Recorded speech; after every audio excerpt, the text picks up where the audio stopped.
Welcome back to digital education job news channel. আজকে আবারও একটি সেন্ট্রাল গভর্নমেন্টের তরফে প্রকাশিত নোটিফিকেশন নিয়ে আমরা চলে এসেছি, যেখানে আপনাদের এনপিসিআইএল অর্থাৎ nuclear power corporation of India লিমিটেডের তরফ থেকে বিজ্ঞপ্তিটি প্রকাশিত হয়েছে এবং এখানে আপনাদের নার্সিং রিলেটেড ভ্যাকেন্সি রয়েছে। এছাড়া বিভিন্ন টেকনিক্যাল ফিল্ডেও আপনারা এখানে আবেদন করতে পারবেন।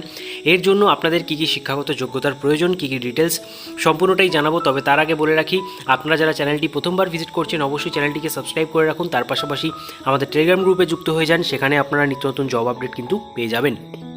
এখানে আপনাদের সম্পূর্ণ স্থায়ী পদে নিয়োগ করা হবে, যেখানে আপনাদের কী কী পোস্ট রয়েছে তার সম্পূর্ণ ডিটেলস এখানে দেখতে পাচ্ছেন। এখানে পোস্টের ডিটেলস সহ ভ্যাকেন্সি ডিটেলসও বলে দিয়েছে, ঠিক আছে। এছাড়া আপনাদের বলে রাখি, আপনাদের টোটাল কতগুলি ভ্যাকেন্সি রয়েছে কোন কোন পোস্ট থেকে তার ডিটেলসটাও এখানে আপনারা দেখতে পাবেন, ঠিক আছে। তো এরপরে আমরা সরাসরি চলে যাব এসেনশিয়াল কোয়ালিফিকেশান, অর্থাৎ কোন পোস্টের জন্য আবেদন করতে গেলে কী কী এসেনশিয়াল কোয়ালিফিকেশান থাকলে আপনারা আবেদন করতে পারবেন।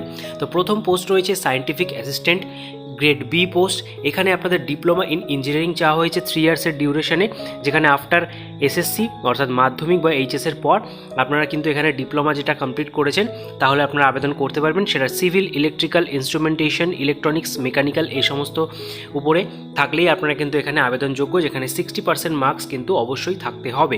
তার পরবর্তীতে আপনাদের 2 নম্বর পোস্ট স্টাইপেন্ডারি ট্রেনি বা সায়েন্টিফিক অ্যাসিস্ট্যান্ট এসটি বা এসএ।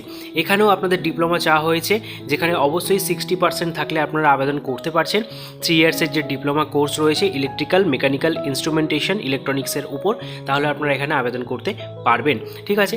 এসএ বা এসটির জন্য হেলথ ফিজিক্সের উপরে আরও কিছু ক্রাইটেরিয়া বলেছে, যেরকম যারা বিএসসির ক্যান্ডিডেট রয়েছেন মিনিমাম 60% মার্কস সহ, তারা কিন্তু এখানে আবেদন করতে পারছেন। অবশ্যই physics as a principal, chemistry, mathematics, statistics এই সমস্ত বিষয়ের উপরে যে কোনো একটি, কিংবা কেমিস্ট্রি অ্যাজ এ প্রিন্সিপাল তার সাথে ফিজিক্স, ম্যাথামেটিক্স, স্ট্যাটিস্টিক্স থাকলে আপনারা কিন্তু এখানে আবেদন করতে পারবেন, ঠিক আছে। পরবর্তী 3 নম্বর ক্যাটাগরিতে বলছে স্টাইপেন্ডারি ট্রেনি টেকনিশিয়ান, এসটি টেকনিশিয়ানের জন্য এখানে ভ্যাকেন্সি বেরিয়ে এসছে, যেখানে মাধ্যমিক পাস 50% মার্কস সহ, তার সাথে বলে দিয়েছে এখানে 2 ইয়ার্সের আইটিআই সার্টিফিকেট থাকতে হবে এই ট্রেডের উপর, তাহলে কিন্তু আপনারা এখানে আবেদন করতে পারবেন।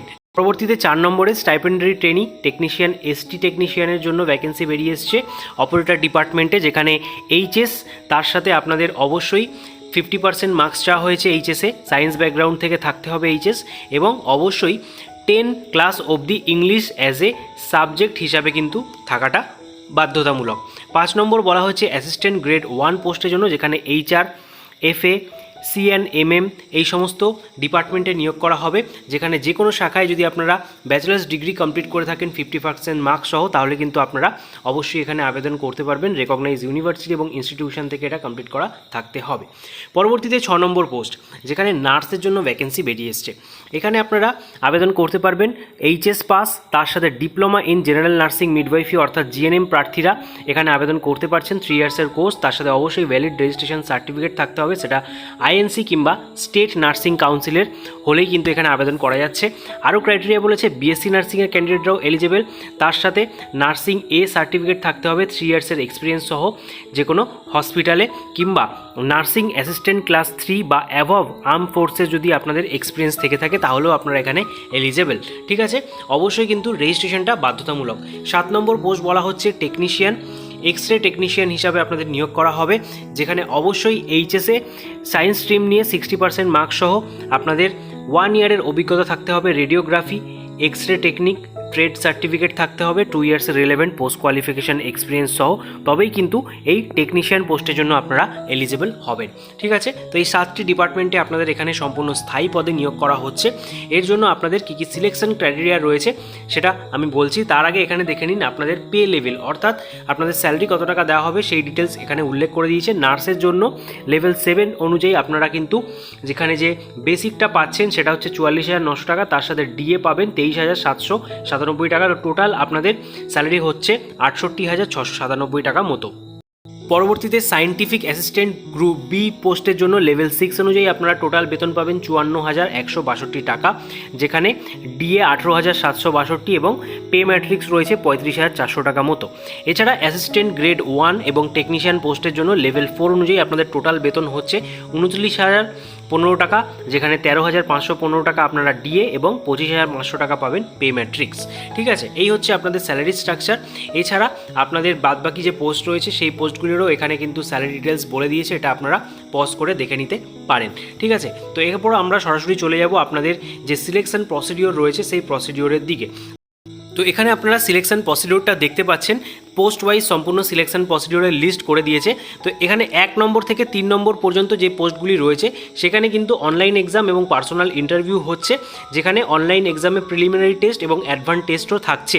ঠিক আছে, 4 নম্বর থেকে শুরু করে 9 নম্বর যে পোস্টগুলি রয়েছে সেই পোস্টগুলির জন্য অনলাইন এক্সাম, যেখানে প্রিলিমিনারি টেস্ট থাকবে, অ্যাডভান্স টেস্ট থাকবে এবং স্কিল টেস্ট, তিনটেই কিন্তু থাকছে। অর্থাৎ বিভিন্ন পোস্টের জন্য কিন্তু এখানে সিলেকশন প্রসিডিওরের ক্রাইটেরিয়া বিভিন্ন রয়েছে। ঠিক আছে, তো এই অনুযায়ী আপনারা এখানে দেখতে পাচ্ছেন স্টেজ 1-এ যে অনলাইন এক্সামটা হবে 50টা এমসিকিউ প্রশ্ন থাকবে, যেখানে আপনারা টাইম পাবেন 1.5 ঘন্টা 90 মিনিটস, এবং সিলেবাস ওয়াইজ আপনারা কিন্তু এখানে কোশ্চেন পাবেন মিনিমাম 100 মার্কসের যে কোশ্চেন সেটা কিন্তু থাকছে। ঠিক আছে, এবং এসটি এসসি প্রার্থী হয়ে থাকলে সেক্ষেত্রে আপনাদের 30% মার্কস পেলে কোয়ালিফাই করে যাবেন, এবং আনরিজার্ভদের জন্য 40% এখানে মার্কস পেতে হবে। 1:5 রেশিওতে আপনাদের যে সিলেকশন ক্রাইটেরিয়া বা শর্টলিস্টেড প্রসেস সেটা কিন্তু কমপ্লিট হচ্ছে, যেটা পরে আপনাদের ইন্টারভিউর জন্য ডাকা হবে। ঠিক আছে, স্টেজ 2-তে পার্সোনাল ইন্টারভিউ রাউন্ডে আপনাদের থাকবে 100 মার্কসের ইন্টারভিউ, যেখানে ল্যাঙ্গুয়েজ এবং পার্সোনাল ইন্টারভিউর উপরে আপনাদের কিন্তু কোশ্চেন করা হবে, সেটা হিন্দি এবং ইংলিশে থাকছে। এবং একই রকমভাবে এসটি এসসি ওবিসি প্রার্থী হয়ে থাকলে 30%, আনরিজার্ভ হয়ে থাকলে 40% মার্কস পেলে আপনারা কোয়ালিফাই করবেন, এবং এখানে যে সিলেকশন রেশিও রয়েছে সেটা 50-50 থাকছে।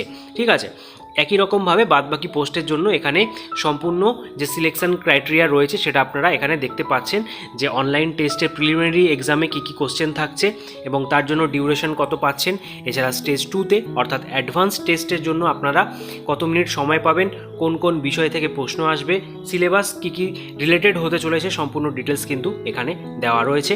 তো এই নোটিফিকেশনের লিঙ্ক আমি টেলিগ্রাম গ্রুপে দিয়ে দিচ্ছি, সেখান থেকে আপনারা ডাউনলোড করে সম্পূর্ণ ডিটেলস একবার ভালোভাবে পড়ে নিয়ে তারপরে অবশ্যই আবেদন করতে পারবেন। এবং আবেদন করার আগে আপনাদের কিন্তু এজ লিমিটটা বলে দিই, যেটা আপনাদের মিস হয়ে গেছে, যে কোন পোস্টের জন্য কত বয়স সীমা থাকলে আপনারা এখানে আবেদন করতে পারবেন। তো লোয়ার এজ লিমিট 3টি পোস্ট, অর্থাৎ scientific assistant category 1 stipendiary trainee, category 2 stipendiary ট্রেনির জন্য 18 রাখা হয়েছে। এছাড়া অ্যাসিস্ট্যান্ট গ্রেড 1-এর ক্ষেত্রে 21, নার্স টেকনিশিয়ানের ক্ষেত্রে 18 রাখা হয়েছে, এবং ম্যাক্সিমাম বা আপার এজ লিমিট দেখতে পাচ্ছেন 30 ইয়ার্স পর্যন্ত কিন্তু রাখা রয়েছে, এবং কোনো কোনো পোস্টের জন্য 25 এবং কোনো কোনো পোস্টের জন্য 28-24ও রয়েছে। ঠিক আছে, তো এখানে আপনাদের যদি বয়সসীমা বুঝতে অসুবিধা হয় সেক্ষেত্রে এখানে একটা ডেট দেওয়া রয়েছে, এই ডেট অফ বার্থের মধ্যে আপনাদের যদি জন্ম হয়ে থাকে তারিখ, সেক্ষেত্রে আপনারা অবশ্যই আবেদন করতে পারবেন। এছাড়া আপনারা ওবিসি হয়ে থাকলে জানেন 3 বছর, এবং এসটি এসসি প্রার্থী হয়ে থাকলে সরকারি নিয়ম অনুযায়ী 5 বছরের বয়সের ছাড় আপনারা পাচ্ছেন। এছাড়া পিডব্লিউডি ক্যান্ডিডেটদের জন্য 10 বছরের বয়সের ছাড় কিন্তু এখানে রয়েছে। ঠিক আছে, তো এই অনুযায়ী আপনারা বয়সটা দেখে নিয়ে ক্যালকুলেট করে আবেদন এখানে করতে পারেন।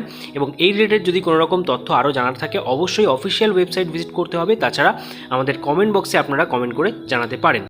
এরপরে জেনে নিন এখানে আপনারা কিভাবে আবেদন করবেন। আবেদন আপনাদের সম্পূর্ণ অনলাইনের মাধ্যমে করতে হবে। আবেদন করার জন্য NPCIL এর যে অফিসিয়াল ওয়েবসাইট রয়েছে, যার লিঙ্ক ভিডিওর ডেসক্রিপশনে দেওয়া রয়েছে, সেখান থেকে আপনারা সম্পূর্ণ অফিসিয়াল ওয়েবসাইটে গিয়ে আবেদন করতে পারেন। এবং এখানে আপনাদের প্রথমে ক্লিক অন অ্যাপ্লাই অপশানে যেতে হবে, তারপরে অনলাইন রেজিস্ট্রেশনটা কমপ্লিট করে নেওয়ার পর সেখানে লগ ইন করে নিয়ে আপনাদের অ্যাপ্লিকেশন ফরম্যাটটাকে কিন্তু ফিল আপ করতে হবে একদম স্টেপ বাই স্টেপ, যেখানে অবশ্যই আপনারা কী কী ডকুমেন্টস আপলোড করবেন তার লিস্ট বলে দিয়েছে। এডুকেশন কোয়ালিফিকেশন, পোস্ট কোয়ালিফিকেশন বা ওয়ার্কিং এক্সপিরিয়েন্স যদি থেকে থাকে সেই ডিটেলস দেবেন, তারপরে পার্সোনাল ডিটেলস, এছাড়া আপনাদের ফটো, সিগনেচার আপলোড করতে হবে, এবং তারপরে সাবমিট অ্যাপ্লিকেশন করার পর আপনাদের সম্পূর্ণ ফর্মটা ফিল আপ হয়ে যাবে। এবং এখানে আপনাদের বলে রাখি, আপনাদের আবেদন করার জন্য একটা আবেদন মূল্য রয়েছে।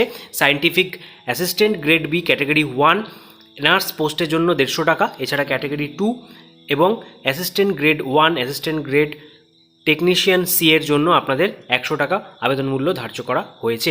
এছাড়া এসটি এসসি পিডব্লিউবিডি এক্স সার্ভিসম্যান প্রার্থী হয়ে থাকলে কোনো রকম আবেদন মূল্য এখানে লাগবে না, সম্পূর্ণ বিনামূল্যে আপনারা আবেদন করতে পারবেন। ঠিক আছে, এই হচ্ছে আপনাদের সম্পূর্ণ প্রসেস। আপনারা যারা চাইছেন অবশ্যই এখানে আবেদন করে ফেলুন। এই রিলেটেড যদি কোনো রকম কোয়ারি জানার থাকে আমি আবার বলছি কমেন্ট বক্সে কমেন্ট করতে পারেন, এবং এখানে আপনারা অফিসিয়াল ওয়েবসাইটও দেখতে পাচ্ছেন, এটাও আপনারা স্ক্রিনশট মেরে এখান থেকে ডাইরেক্টলি ভিজিট করে অ্যাপ্লাই করে ফেলতে পারেন।